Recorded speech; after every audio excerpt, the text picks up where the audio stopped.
My name is Eliana, and like many of you, I've striven to follow God. Though my journey has been punctuated by moments of trembling doubt and hidden guilt. I was raised in a small village where our Christian faith was woven with the bright threads of an older spiritual heritage. My grandparents taught me to pray the rosary in the morning and burn a small offering of sage in the evening, believing that God could be worshipped under many guises, one of which was the ancient protector spirit of our land. I often felt torn about these blended practices, wondering if I was dishonoring the God of the Bible with traditions passed down by our tribal ancestors. Yet some deeper part of me cherished the melding of both worlds, convinced that the same creator could speak in many tongues. I grew up watching my abuela kneel by the stone hearth, tears flickering in the candlelight, praying in half whispers, half chants. Sometimes it felt as though she was praying to something older and wilder than the images in the church, though she always ended her supplications with, "In the name of Jesus." I loved God with all my heart, but shame clung to me like a persistent shadow. I felt unworthy. My struggles began early, formed by a sense of having failed my family, especially after I chose to leave the village for the city, seeking a scholarship and a chance to prove myself. The more I learned in the city, the less I felt connected to my origins. I married there, started building a life, and told myself that those older ways my grandparents followed, lighting copal resin, painting designs on clay cups, singing psalms and tribal songs at dawn, were simply the quaint relics of a past that no longer fit. Yet a small voice inside me warned that I was cutting off a living root of faith. When I visited home, I sensed the rift. My mother and father still embraced me, but I could see the sadness in their eyes. Their daughter, the bright star who had left to chase an education, seemed to look down on them and their humble pieties. I tried to hide this judgment, but it seeped out in small remarks and gestures. The day my father died, I realized I had grown so distant that I never truly asked about his struggles. I knew only the shell of him, the paternal figure shaped by tradition and quiet prayer. The unspoken heartbreak was that in my pursuit of knowledge, I had lost an intimacy with the souls who had raised me. Even so, deep inside, I always felt that God was with me. It was a trembling sense of presence in the quiet hours, in the hush before dawn, in the echo of church bells. Yet, I still questioned how a love so vast could be for someone as fickle as I. That question would follow me through every season of my life. Then one day, everything changed, and I understood that God's plan was far bigger and more merciful than I ever suspected, even when I believed I had run beyond His grace. The memory still stings. The injustice of how my grandfather's farmland had been seized under false legal pretenses decades ago, leaving him and his children in poverty. Rumors circulated that our people's traditions were suspicious, and our land was better managed by modern minds. He died sorrowful, believing the world wanted to stamp out everything he held dear, everything I'd once run from. Only later did I see how his heartbreak was part of a bigger tapestry of misrepresentation. But even that injustice was overshadowed by what happened to me the afternoon I tumbled from a lonely cliff.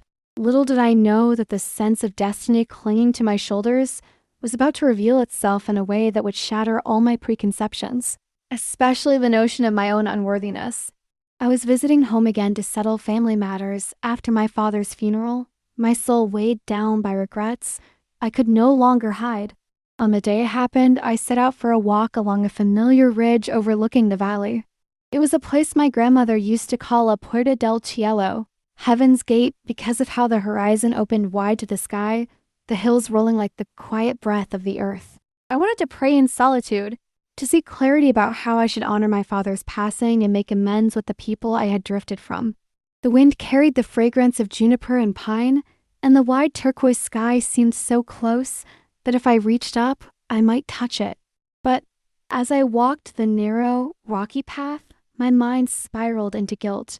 I should have spoken to my father more often, should have asked him about his hopes and fears. Perhaps then he would have felt less alone. My heart pounded with sorrow so fierce it clouded my senses. When my foot slipped on a loose pebble, the world tilted. For a frozen second, I saw the dry brush and jagged stones below. I felt my body pitch forward. I cried out, a raw wail that vanished into the wind, and suddenly all sensation dissolved into a searing pain and then blackness. I don't recall how many times I struck the cliff face as I plummeted, only a surreal sense of weightlessness, of time slowing to a trickle. An image of my mother's face flickered in my mind. Then there was a sharp crack of bone, my own body slamming into the earth, and everything went silent. The strangest part was that the silence wasn't terrifying. Instead, it felt oddly orchestrated, like a hush of anticipation. In that shapeless pause, I realized I might be dying. I thought of God, of the green scapular my grandmother once placed around my neck. I prayed without words, something like, "Lord, I'm sorry." A warmth spread through my consciousness, and I slipped deeper into the void. That might have been the end. A mortal breath exhaled, a life lost on the rocky outcrop. Except it wasn't. Instead, I found myself abruptly standing in a place that was both nowhere and everywhere at once. There was no sun, but the atmosphere glowed with a pale luminescence that hinted at some higher realm. I had no memory of crossing a threshold. My broken body was gone, replaced by a sense of wholeness, though I still felt the echo of pain like the phantom aftertaste of a severe wound. It was as if my spirit had been plucked from my mortal shell, and yet I sensed that I was not alone. There was a gentle presence, compassionate, loving, though I couldn't see who or what it was. Tears streaked my face, but not of sorrow. It felt like I was being enfolded in the purest form of love, a love so profound it made every heartbreak in my life seem like a passing cloud. I expected this to be heaven, or at least some transitional realm of light. Yet in the gentle hush, I heard a voice, a whisper that resonated through me. "You have more to see. You have more to learn." A shiver ran through me as the light around me started to fade, giving way to an encroaching darkness. My mind grappled with confusion. Wasn't heaven supposed to be everlasting light? Why then was I drifting into the shadowed void? The air grew cold, and an uneasy tension coiled in my chest. I tried to cling to the warmth I had felt moments before, but it was slipping away. I realized with dawning horror that I was descending somewhere else entirely. Before I could protest or plead, the presence that had been so comforting now guided me into depths that were bleak and suffused with a sense of torment. I found myself drifting above a jagged landscape, choked by gloom and lit by a sickly red glow that pulsed like an infected wound. The stench of decay and sulfur was overwhelming, a stark contrast to the sweet aroma of sage I had known in my prayers. Far below, I glimpsed shifting masses of dark shapes, as if thousands of anguished souls roiled in an endless sea of despair. My heart pounded with dread. This place, could it be hell? Or some region of the damned? I wanted to look away, to retreat back into the warmth of that comforting presence, but something compelled me to keep watching. Then I felt, rather than saw, shadows rising toward me, their forms writhing in perpetual agony. I heard guttural moans and frantic whispers, snatches of pleas for mercy. Yet, within that chorus of despair, I sensed waves of bitterness, of rage turned inward. It was as if these souls had locked themselves in a cycle of torment, unwilling or unable to break free. My instinct was to recoil, but the same voice I'd heard before whispered, "Look closer." With trembling resolve, I forced myself to see the faces of the suffering below. Their expressions were contorted with sorrow, regret, and a warped sense of guilt that seemed to chain them to that realm. In them, I recognized the reflection of my own darkest fears, my shame, my regrets, my resentments. Something about their endless lamentation resonated with every unsettled corner of my spirit, and a part of me felt the terrifying possibility that I could have ended up there myself, locked in a self-made prison. Then, abruptly, one of these forlorn shadows, its features distorted yet somehow familiar, reached out toward me with a skeletal hand. Its eyes were hollow but pleaded with an intensity that transcended words. An echo reverberated in my mind. We have damned ourselves. I felt a wave of empathy so strong it nearly drove me to my knees. In that moment, I understood that hell was not just an external place, but a condition of the spirit in exile from the divine love that sought to embrace us. Here, every hatred, every self-loathing, every rejection of compassion took on a tangible form, circling like vultures in the gloom. These souls seemed trapped in the consequences of choices they could not forgive themselves for, or that they refused to let go of. I sensed a hush in the darkness, as though it recognized my presence. And I thought of all the times I had judged or dismissed others, the times I had refused to forgive or to ask forgiveness. I felt the precariousness of a single soul's journey. Though I wanted to run from it, I knew this vision was meant for me, meant to change me. Because how could I ever truly understand God's mercy if I didn't see the bleak realm of existence without it? My whole being quaked with the knowledge that I stood on a precipice between grace and despair. The same loving voice came to me again, this time filled with gentle authority. Remember what you have witnessed. There is another way. As quickly as I had been plunged into that realm of torment, I felt the presence lead me away. The darkness dissolved, replaced by a surge of brilliant warmth. It was like being pulled out of icy water into a sunlit meadow. I gasped as my senses filled with light and the scent of wildflowers. My eyes adjusted, and I found myself in a place that felt wholly beyond words. A field of golden grasses stretched out, and in the distance, I saw rolling hills reminiscent of my homeland, but purified, transfigured by divine glow. The terror of what I had witnessed in hell still clung to me, but here, a renewed sense of hope began to blossom. This was a taste of heaven, or at least a realm close to God's heart. There was music, soft and ethereal, mingling with the breeze.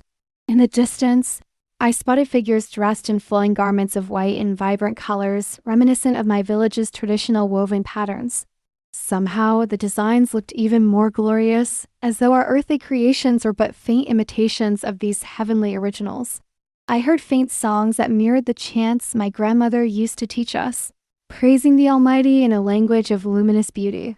Then I realized these figures were not mere strangers. Some of them were my departed relatives, my father, my grandmother, others who had walked our dusty roads and prayed in our small church. They appeared healthy and radiant, free from the burdens they carried in life. A sob escaped my chest. I wanted to run to them, to cling to them, to apologize for all the times I had turned away.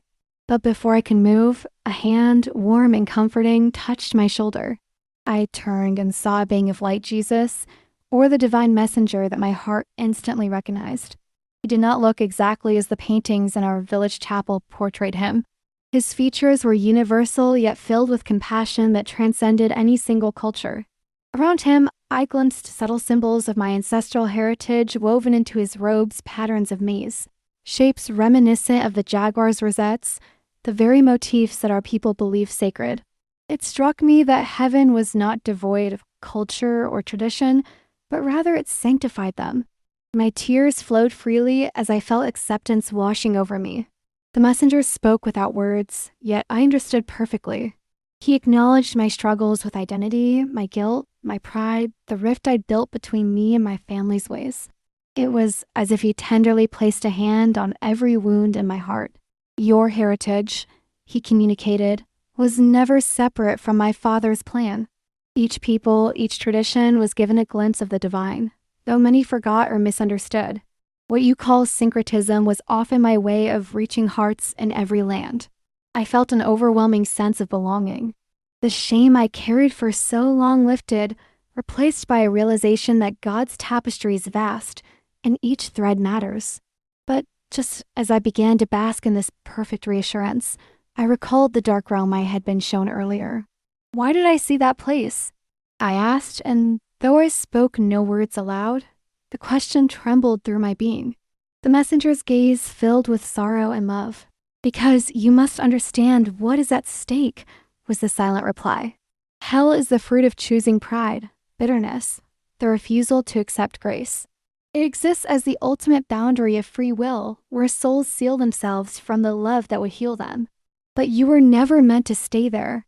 I knew in that moment that my life had been spared for a reason.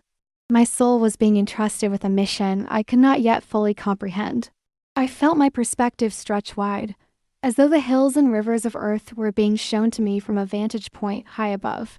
I saw my people, my family, my old village, and I saw countless others, scattered across the planet, each with their own traditions and struggles. I understood that all were cherished by God, that each culture carried a facet of divine truth, waiting to be recognized and honored.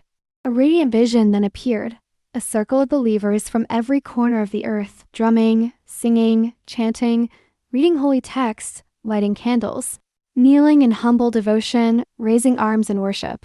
There was no clash of doctrines in that vision, only a unified adoration of the Creator. Yet I also saw moments when greed, envy, or arrogance disrupted the harmony. And I was reminded of the stark image of hell. The message was clear. The realm of love and the realm of despair exist simultaneously, separated by the choices of the heart.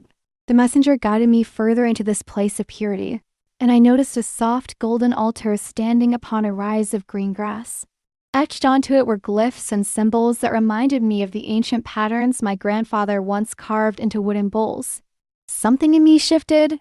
I recalled how my grandfather was laughed at for blending Christian prayers with ancestral art.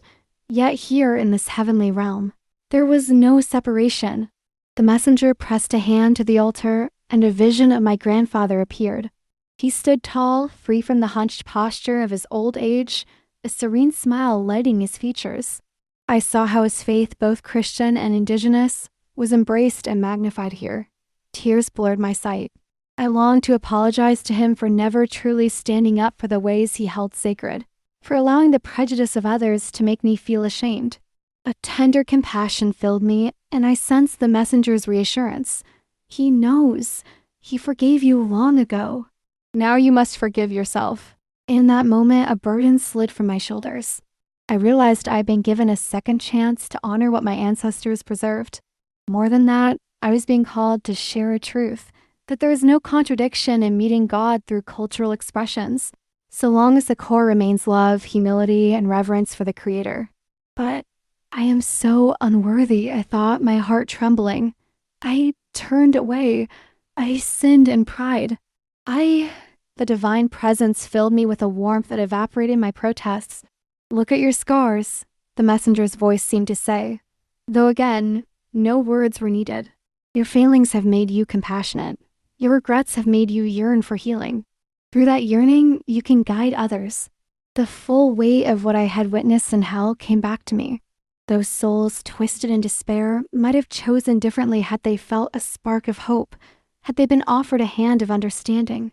I understood the magnitude of the mission being laid upon me, to be that hand, that spark, for even a single soul. Because one soul spared from damnation is a victory that resonates through eternity. And so it was standing in that field of divine light that I accepted. My heart bowed in surrender, not out of fear, but out of awe and gratitude. I felt a shift in the atmosphere as though the entire realm were affirming my acceptance. The messenger looked at me with a silent benediction. Then came a moment of stillness so profound that the world seemed to hold its breath. I noticed the edges of my vision blurring as if a mist was settling in. Panic flickered through me. I didn't want to leave this place, not when I'd finally found the belonging my heart had always craved. Yet, I understood that I could not remain. There was work to be done in the mortal world. Darkness turned to light, then back again, swirling into a vortex of energy that enveloped me. I felt a jolt, an indescribable moment of disorientation, and then a fierce ache in my body as consciousness snapped back into earthly form. I gasped, inhaling dust and blood, my lungs burning as I lay crumpled at the base of the cliff. Pain lanced through every limb, but my heartbeat thundered with new life. I had fallen from a deadly height, and yet I was alive. Through blurred vision, I saw the sky overhead, now streaked with the orange of evening. My first coherent thought was gratitude. Gratitude to God for sparing me, for revealing so much, and for trusting me with a message I could barely grasp. With ragged breaths, I managed to shift my position. That movement alone felt like a miracle. My right leg was bent at a terrible angle, and my shoulder throbbed. But I sensed no fear. A deep calm wrapped around my pain like a salve. My next memories of being found by a search party. Voices shouted my name. I recall strong arms lifting me, someone pressing a wet cloth to my forehead. The faces swam in and out of focus, but in my delirium, I kept whispering thanks to God. I think I must have lost consciousness again because my next awareness was waking in a hospital bed, bandaged and braced. Machines beeped steadily beside me, and daylight poured through the window. My mother's sister, Tia Ines, was at my bedside, her eyes red from weeping. The sight of her face, etched with worry and relief, triggered a wave of emotion. I tried to speak but managed only a hoarse croak. She pressed her palm to my cheek. "Eli, you're alive," she said, tears glinting on her lashes. "Gracias a Dios." In that moment, I was overwhelmed by the knowledge that I bore a sacred duty. Fear threatened to creep in. How would I explain to my family, to anyone, what I had seen and heard? But a serene confidence rose from the center of my being, as though bolstered by the memory of that radiant field. I knew it would not be easy. Skepticism, ridicule, even hostility might greet my testimony. Still, I had a promise in my heart, a promise from that divine presence, that I would not walk this path alone. Recovery took weeks. Surgeries to set my broken bones, physical therapy to teach me to walk again. The doctors said it was a miracle I survived the fall. I quietly agreed, though the real miracle in my mind was what I had been shown. I never spoke outright of hell and heaven to the medical staff, but in every conversation, I found myself radiating a peace that surprised them. My aunt told me I had changed, that there was a gentleness in my eyes she hadn't seen before. I asked for my grandmother's rosary. I asked for the wooden beads she used when she prayed in her old ways, clacking them together in a rhythmic lullaby of devotion. Tia Aeneas was startled, but I insisted. And so, along with my daily rehab exercises, I began to pray fervently, humbly asking for guidance on how to fulfill the role I now accepted. I wanted to speak to the souls who felt lost, to reassure them that no matter their culture, no matter their mistakes, God's love could reach them. And I hoped that by sharing my story, I might break the stigma and suspicion that shrouded my community's traditions.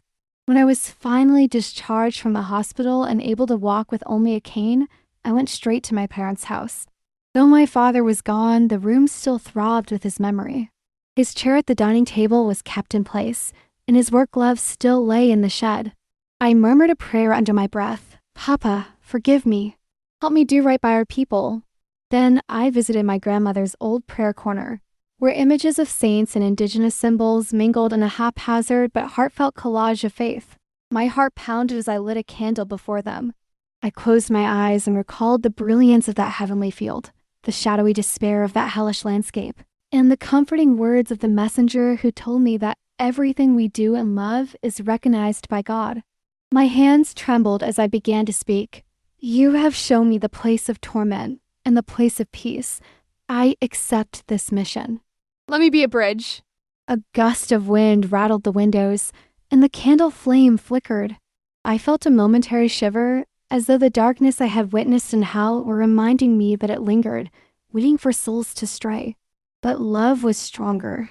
I reminded myself, infinitely stronger. In the following days, I approached family members, neighbors, and even the local priest. Many listened with cautious curiosity. Some reacted with outright disbelief. "You dreamed that," one old family friend scoffed. "You suffered head trauma. Don't confuse near-death delirium with the truth." In other times, such ridicule might have enraged me or wounded me deeply. Yet, I found patience I'd never had before. I gently explained, "I know how it sounds, but I cannot deny what I experienced. It was more real than anything in my life." My mother's cousin, a stout woman known for her no-nonsense attitude, took my hands in hers and said, "I believe you, Haija. We have always known these older ways are not separate from God. The elders tried to tell us." Her eyes glistened, and in that moment I felt a kinship that transcended words. She shared stories of her own visions, fleeting moments in dreams where she heard ancestral prayers mingled with Christian hymns, glimpses that convinced her there was unity beyond what limited minds can grasp. I listened, humbled. It dawned on me that I was not the only one to have been touched by something divine and inexplicable. Perhaps the difference was that I had physically brushed against the boundary between life and death. I was compelled to continue sharing, and as I did, a new clarity emerged. I was to remind people that God's kingdom is vast, that hell is real but avoidable, and that each soul has the power to choose love over hatred, forgiveness over resentment, no matter their cultural path. This was not a message of condemnation, but of earnest invitation. Weeks turned to months. My physical wounds healed. My limp grew less pronounced. Inside, a fire sparked every time I remembered the moaning shadows of hell. No soul should have to experience the isolation from God's grace. I knew I couldn't single-handedly save the world, but perhaps one testimony at a time, I could sow seeds of understanding. I visited local congregations, from the Catholic Church in the village to the small evangelical gatherings near the river. With each visit, I explained how I fell from the cliff, was shown hell, and then taken to a glimpse of heaven. Some people, surprisingly, hung on my every word, tears in their eyes. Others left in the middle of my talk, whispering about heresy or foolishness. Yet, even in the midst of rejection, I sensed a quiet assurance, the messenger's voice echoing, "Speak to all who will hear." I recalled that golden altar and realized that every culture's sincere devotion can be a step toward that altar, as long as pride or hatred doesn't twist it into something else. Pride was the downfall of those anguished souls. They refused to accept that love could be greater than their bitterness. Gradually, I began to see a ripple effect in our community. People started sharing their own faith stories more openly, bridging old divides. An older parishioner told me he'd always been curious about the indigenous dances done at feast days, but had never joined for fear it might be unchristian. Now he wanted to learn those steps, seeing them as an expression of gratitude to the Creator. Another woman who carried bitterness toward her sister finally sought forgiveness, fearing that if she died tomorrow, she might lock herself in a cage of regret. And while not everyone embraced my account, enough hearts were touched that a renewal of sorts began. In my own soul, a new humility took root. I no longer considered myself an authority, just a witness, someone who, by the grace of God, was allowed to peek behind the veil. And with that humility came relief. I didn't have to save anyone. I just had to speak truth and let God do the rest. My grandmother's memory was a constant companion. I would recall how she prayed in the mornings, calling upon the saints and the ancient guardians of the land, whispering prayers that recognized the unity of all creation in the Creator's hand. I understood now that her path was not idolatry, but an all-encompassing devotion. She never ceased to love Jesus, and Jesus never ceased to love her. As I relayed this realization to a friend one night, I felt the hush of a presence around us, as if invisible angels nodded in agreement. I still live in my village, in the same house where I grew up.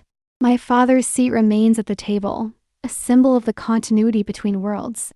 Each day, I wake at dawn and pray with the rosary in one hand and a small sachet of herbs in the other, offering my gratitude to God in the old way and the new. The morning light filters through the window, illuminating the pictures of my ancestors. I feel them close, cheering me on. In time, I published a small booklet describing my near-death experience, my fall from the cliff, the terrifying vision of hell, and the glorious realm of unity. I emphasized the moral message, that resentment and pride become shackles that drag us toward darkness, while love and forgiveness guide us toward divine light. The reception was mixed. Some devoured it, others decried it, but I found peace in the act of sharing. Church leaders occasionally invite me to speak at retreats or conferences, mostly to give a personal testimony of faith and cultural reconciliation. I always start by telling them, it doesn't matter if you struggle with tradition or identity. If you've been told you don't belong, or if you've told yourself that your sins make you unworthy, God's mercy is bigger. Don't lock yourself away from it. Often, I'll see someone in the crowd with tears in their eyes. And I remember the moment that wraith-like figure in hell reached out to me with hollow desperation. I hope that those tears are a sign of walls cracking, hearts opening to grace. My greatest joy is seeing people realize that they don't have to turn their backs on their ancestry to worship God, as long as the worship remains centered in truth and love. Equally, it comforts me to see those from outside our community find beauty in our expressions of faith. We now host an annual celebration in the village, a mix of church service, indigenous drumming, dancing, scripture reading, and communal feasting. We praise God through every song and dance we know. It's become a beautiful testament to how diverse threads can come together to form a richer tapestry. Some scholars come to document it, calling it cultural syncretism, but we simply call it La Gran Familia, the great family of believers, and so my life has found an anchor. I wake each day reminded of the terrifying images of hell and the radiant peace of heaven. I choose to share love instead of hoarding grudges, to forgive instead of condemning. And each time I see a stranger, a neighbor, a friend, I wonder if my small act of kindness might be the difference that saves them from a downward spiral of despair. I'm not naive. I know not everyone will listen, but my experiences have left me with an unshakable hope. I believe with all my heart that God's plan for each of us is intimate, uniquely tailored to our paths. Perhaps your journey is different from mine, your culture, your struggles, your doubts, but that doesn't diminish the truth I saw. In that other realm, a single spark of compassion could illuminate the blackest pit. A single drop of divine love could water a barren soul. And if that is so, there is no reason to fear. There is only reason to keep reaching out. I hope that sharing my story might encourage you to reflect on your own heritage, your own faith, and the ways in which God might already be calling you. Do not dismiss the old traditions just because they bear unfamiliar symbols. Nor should you cling so tightly to them that you forget the universal message of grace. There is a balance, and it is found in the heart guided by humility and love. If you feel unworthy, remember that I, too, was unworthy. Yet I was given another chance to stand at the mouth of hell and heaven and return to tell the tale. That chance is not mine alone. It belongs to all who open their hearts to receive it. As I close my testimony, I recall the voice that led me, gently but firmly, through the places of ultimate despair and transcendent hope. That voice filled me with courage to speak, to heal, to reach out. And I want to invite you to listen for that voice in your own life. Perhaps it speaks in your dreams, your quiet moments of prayer, or even in unexpected encounters with strangers. Perhaps it resonates in the traditions of your ancestors, the songs and dances of your people, or in the pages of sacred text. Look for it because it is there, waiting to guide you toward a truth that is both uniquely yours and part of a greater whole. My story is just one thread in a vast tapestry of grace, but I believe it can point you toward the boundless love that pulses at the heart of all creation. That love respects our differences, invites us into unity, and offers redemption from every shadow of regret. Let us not forget that hell is real enough to leave an indelible mark on my soul. But it is also avoidable because each day, each breath is an invitation to choose grace, forgiveness, and humility. My hope is that you will embrace your own culture's expressions of faith without shame, that you will listen to your ancestors' echoes of wisdom, and that you will honor the universal flame of divine love that burns at the center of every good and noble tradition. Ultimately, this is a call to see that your journey matters, that your experiences, both joyful and painful, can be woven into a story of redemption. May my near-death experience serve as a testimony of what lies beyond the veil, a glimpse of unimaginable sorrow for those who cling to hatred and pride, and a glimpse of unimaginable beauty for those who surrender to love and mercy. If you find yourself touched by these words, take a moment to reflect on your own path. Have you cast aside something precious that once connected you to the sacred? Have you allowed bitterness to root in your heart? Consider that perhaps you are invited to let it go, to reconcile with yourself, with others, and with the Creator whose mercy knows no bounds. In closing, I pray that the grace which spared my life and gave me this vision will touch yours as well. We are each called by name, each entrusted with gifts and memories that can bridge past and present, heaven and earth. May you walk your path knowing you are seen, known, and infinitely loved, just as I have come to realize. And if my story, born from a fall off a cliff and a journey through hellish shadows, can help you discover that truth for yourself, then every scar I bear is more than worth it. Now I leave you with this simple parting thought. Let us honor one another's heritage and trust that God speaks to each soul in a language they can understand. For in the end, what I saw and how reminded me of what we stand to lose when we turn away from love. And what I glimpsed of heaven showed me all that we can gain when we embrace it. May your own steps be guided by that love, today and always.